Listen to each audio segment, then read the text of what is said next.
Hello students, please subscribe the channel, drop a like, share and comment.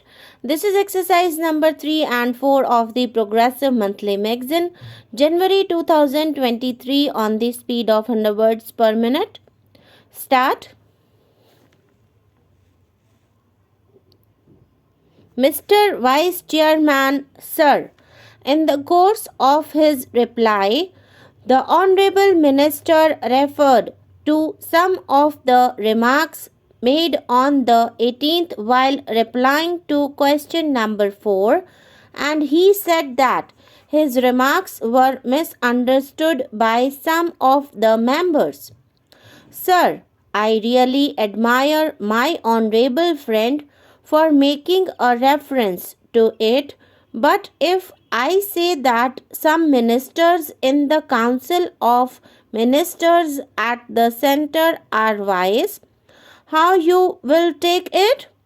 Of course, in his buoyancy, he made that statement.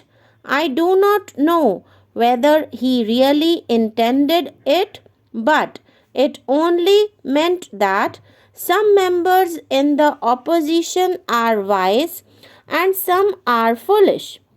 Of course, taken in a lighter vein, it means nothing, but I think such a statement as a whole could have been avoided.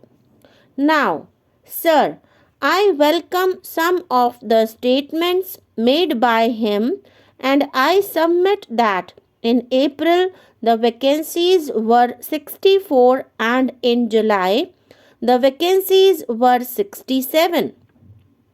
According to his own analysis of the disease of arrears and pendency of cases in the Supreme Court and in the High Courts, the judge strength was less and therefore this backlog is there.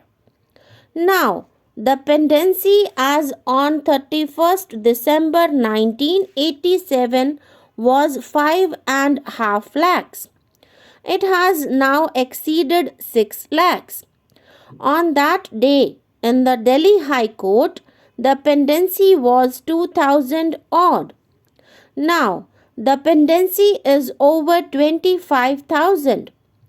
The sanctioned strength of the Delhi High Court is 18 permanent judges and 3 additional judges. The Delhi High Court has 5 service judges, out of whom 2 are from outside. In principle, I have no objection to judges being brought from other states. But of the 5 service judges, at least 2 are to be from outside. That means 3 are from Delhi. The judges from the subordinate judiciary do not get any chance of promotion. I have worked it out and I find that promotion is given to only about 40% of the judges from the service cadre. Therefore, they do not have the necessary incentive. I think something has to be done in this regard also to give proper incentives to the judges from the subordinate judiciary. If among the subordinate judiciary there are efficient and competent people, they should be promoted as High Court judges. Of course, it will boost the morale of these judges.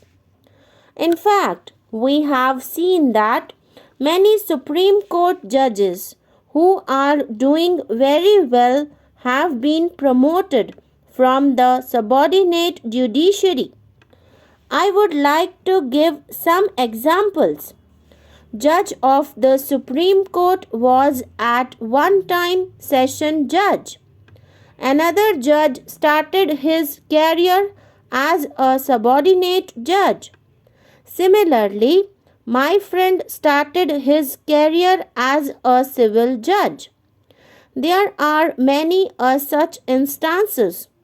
I could even cite the example of another judge who delivered that famous judgment. He was also a district judge and he was a promotee judge in the High Court. Therefore, my point is sufficient efforts should be made to give incentive to subordinate judiciary. The Honorable Law Minister has analyzed the disease and he has found that all these backlogs or arrears are primarily due to the vacancies in the high courts. He has also said that the judge strength is not as much as it should be, and by way of an example, he said about the Karnataka High Court, where the sanctioned strength is 14 plus 3 additional judges. This comes to 17, but their requirement is 33.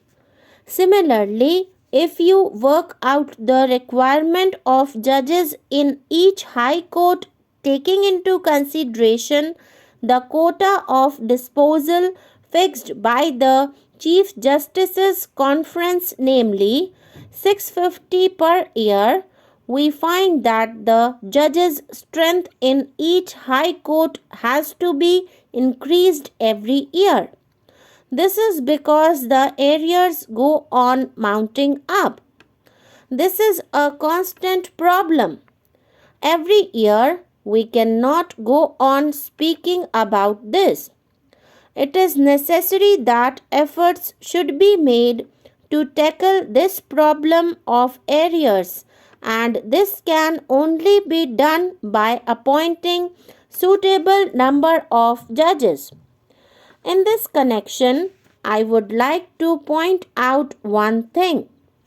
I could not understand one thing which the Honorable Law Minister said in the course of his answers the other day. He said that proper judges were not appointed. I could not really understand what he meant by the words proper judges. For the appointment of judges, there is a specific provision in the Constitution.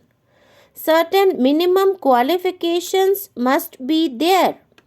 Firstly, a recommendation is made by the state government in consultation with the Chief Justice of the concerned High Court. Then the appointment is made. All this is known to the Honorable Law Minister. The same procedure has been followed. Therefore, when he made this observation that proper judges were not appointed, I would expect a gentleman like my friend who now occupies the office of the law minister not to make such statements which may create confusion in the minds of the people and the house.